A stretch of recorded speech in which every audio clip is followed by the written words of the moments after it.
There have been few more despised footballers in history than Hadji Diouf. The Senegalese forward really burst onto the scene after an impressive showing at the 2002 World Cup, but a series of controversies would follow that would make Diouf be remembered much more for the bad than the good. Before getting into today's video, I just want to say thanks to everyone for subscribing over the years. I never thought I'd hit 1,000 subs, let alone have the channel performing as well as it is now. I've launched a Patreon where you can help support me to keep producing regular content.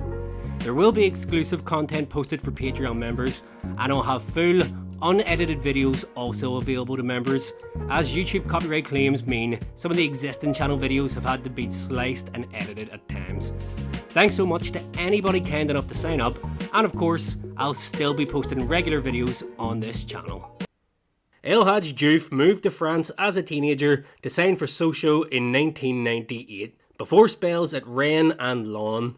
He acquired a criminal record during this time after crashing a teammate's car and injuring a female passenger while driving without a licence, though the French courts sentenced him to community service rather than prison.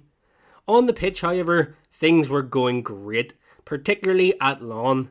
Diouf's performances earned him the African Footballer of the Year award in both 2001 and 2002, and he was still aged just 21 by 2002. This earned him a move to English Premier League side Liverpool for a fee of around £10 million. It wasn't to be a great first season at Anfield for Diouf. He scored a double on his home debut in the second league game of the season against Southampton, but failed to score in another Premier League game at that point until March. This was soon followed by the first major controversy of Diouf's Liverpool career, and it came in a UEFA Cup quarter-final tie against Celtic. In the first leg in Glasgow, Diouf fell into the crowd after chasing a ball in the 87th minute with the score tied at 1-1 and proceeded to spit directly at the Celtic fans. Diouf was interviewed by police over the incident and in the end pled guilty to a charge of assault for a £5,000 fine, while he also received a 2-match European ban and was fined 2 weeks' wages by Liverpool. It wasn't an entirely unhappy campaign, however, as Diouf started and played 90 minutes for Liverpool in their 2-0 League Cup final win over Manchester United, earning him the first silverware of his career. If his first season was considered a letdown, his second year at Anfield would be viewed as a catastrophe. In 33 appearances, he failed to score a single goal, and question marks were starting to be openly raised regarding his future at the club. His lack of goals and rotten attitude saw the Liverpool fans turn against him, while his on-field discipline was also a disgrace. He received 13 yellow cards and 1 red card throughout the campaign. After the end of the 2003-2004 season, he'd never again play for Liverpool, meaning in total he made 80 appearances for the club, scoring just 6 goals. In the summer of 2004, Diouf would join then Premier League side Bolton on a season-long loan. His form improved massively under the management of Sam Allardyce, and the club recorded their highest ever Premier League era finish, ending the season in 6th place, earning them their first ever qualification for European football.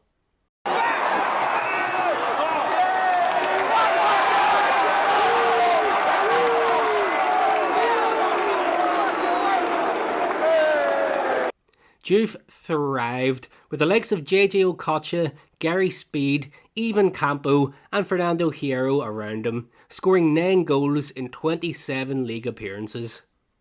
Though things had picked up on the pitch, off the field, Diouf continued to be a volatile human being. Any notion that he had learnt his lesson after the spitting incident with Celtic fans was quickly laid to rest, with not 1 but 2 further incidents of spitting tarnishing his debut campaign at the Reebok Stadium. First, in November 2004, Diouf was charged with spitting at an 11-year-old boy during a game against Middlesbrough. The young supporter would say, "I was set behind the Bolton subs who were in the dugout. Diouf just turned round and spat between the glass of the dugout. It was orange juice or Lucozade. It just flew through the gap and hit me. This was followed up just weeks later with another spitting incident. This time, Diouf spat directly in the face of Portsmouth defender Aaron Desue. For these incidents, Bolton would fine Diouf 2 weeks' wages and he would receive a 3-game ban from the FA. Sam Allardyce would say Diouf was full of remorse and very sorry for his actions, but Desue later revealed Diouf never actually apologised to him for spitting in his face.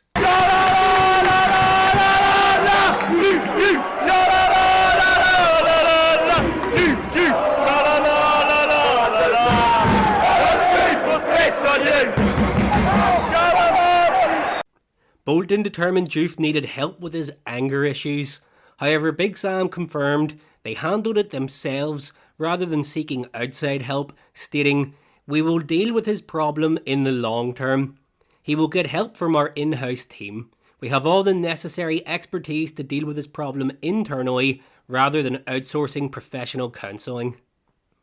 This wasn't enough to deter Bolton, who made his loan spell permanent in the summer of 2005 for an undisclosed fee believed to be around £4 million. Again, Bolton had a decent campaign, finishing 8th in the league and made it into the knockout rounds of the UEFA Cup, with Diouf scoring the club's first ever goal in European football in qualifying. Again, there were off-field incidents. He was fined £100 for not having a TV licence.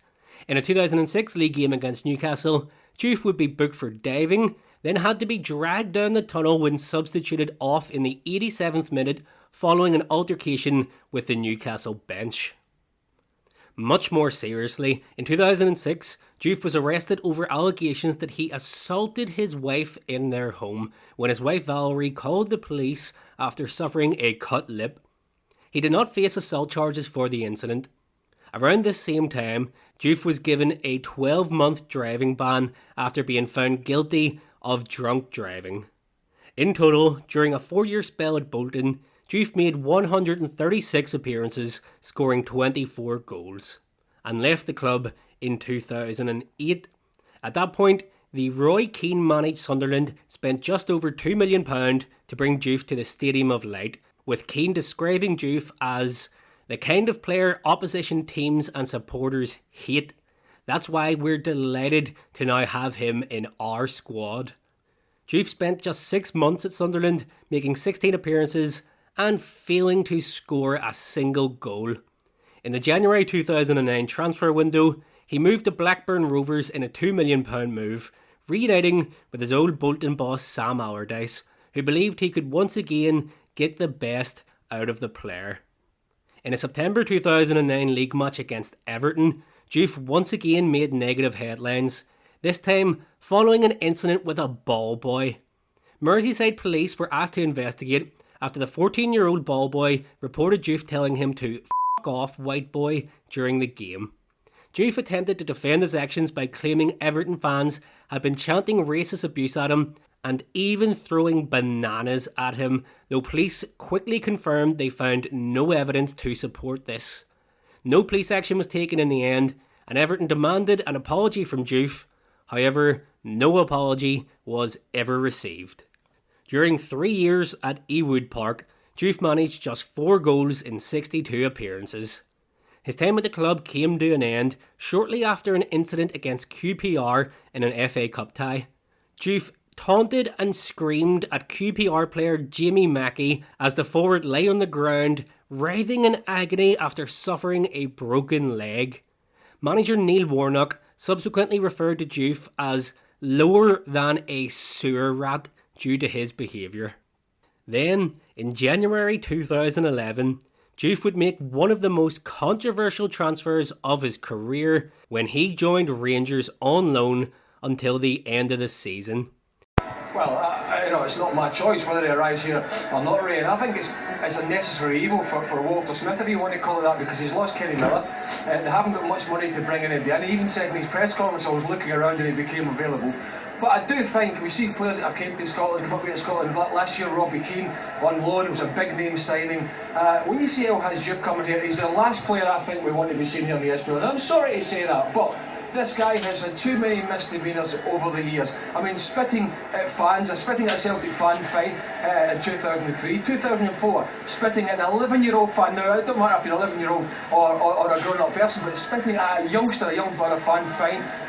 2004 again, spitting at another player, Arian Dessert at Portsmouth, fined and charged again, and only recently berating young Mackie of Queen's Park Rangers, who was on the ground on a stretcher with a leg break, absolutely hammering them, which disgusted most people, I've got to say, in England. So I'm sure in England there weren't many people that wanted to touch him. Unfortunately, because of the situation at Rangers, Rangers have had to take him, and we're lumbered with him up here. He's a freedom of trade, he can go where he wants, but we don't have to love him. I don't think he'll do the SPL any good in terms of a product, him being here, but that's only my opinion. Diouf was welcomed as a hero at Ibrox due to the fact he spat at Celtic fans 8 years earlier.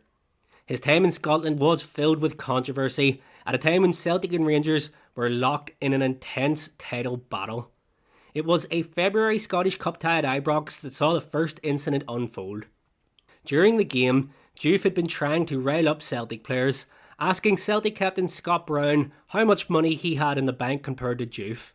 In the 65th minute, despite being down to 10 men, Scott Brown scored an equaliser for Celtic, then immediately turned to Diouf and performed an iconic celebration right in his face, which led to Diouf having to be dragged away to prevent him from reacting.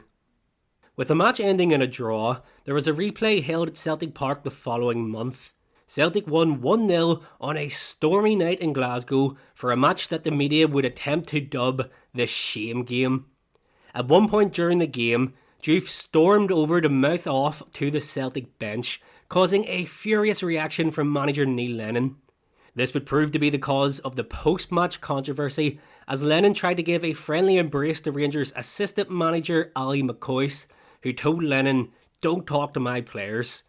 A furious scuffle broke out after this, with dozens of members of the Celtic and Rangers benches getting involved. After the final whistle, Diouf's dissent to the referee earned him a second booking and he was shown a red card, much to the delight of Celtic fans.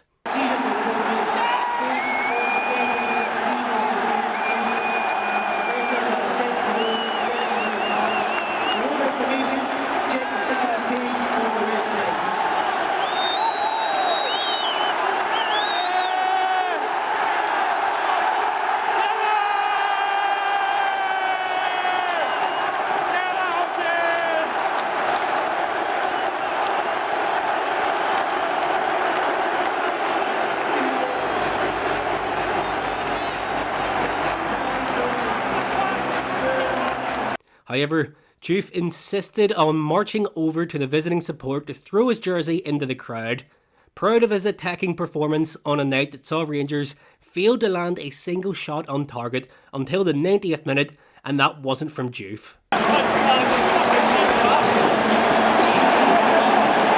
what? Hero! Fucking hero!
Sky Sports commentator Ian Crocker asked What is he all about, as Diouf got the attention of the cameras on himself?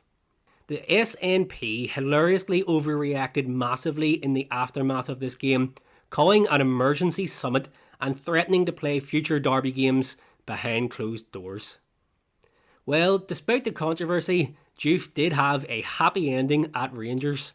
Walter Smith's side defeated Celtic in the League Cup final and would claim the league title on the final day of the season.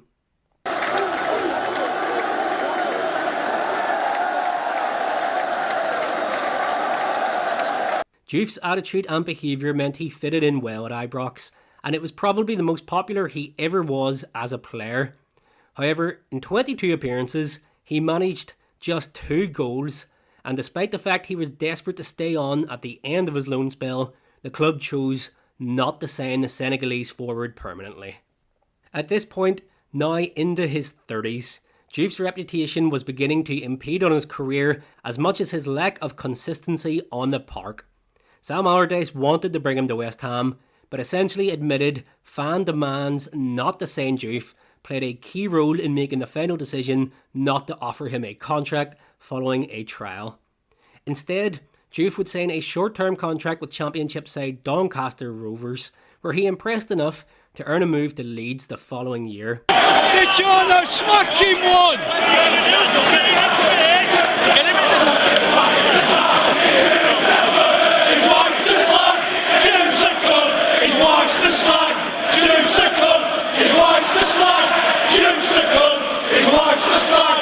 And who was his manager at Leeds when he joined the Elland Road club in 2012?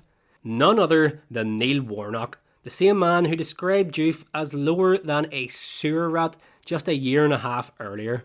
To add to this, when asked for his thoughts on Warnock's comments, Diouf said, "Who is Warnock? He's nothing to me. He's not Alex Ferguson, he's not Arsene Wenger, he's not Sam Allardyce, or an important manager. I know he doesn't like me, but it's the same for me too. I don't like him." 2 volatile characters together, but Warnock would change his tune, later going on to describe Diouf as a matador. This is his stage.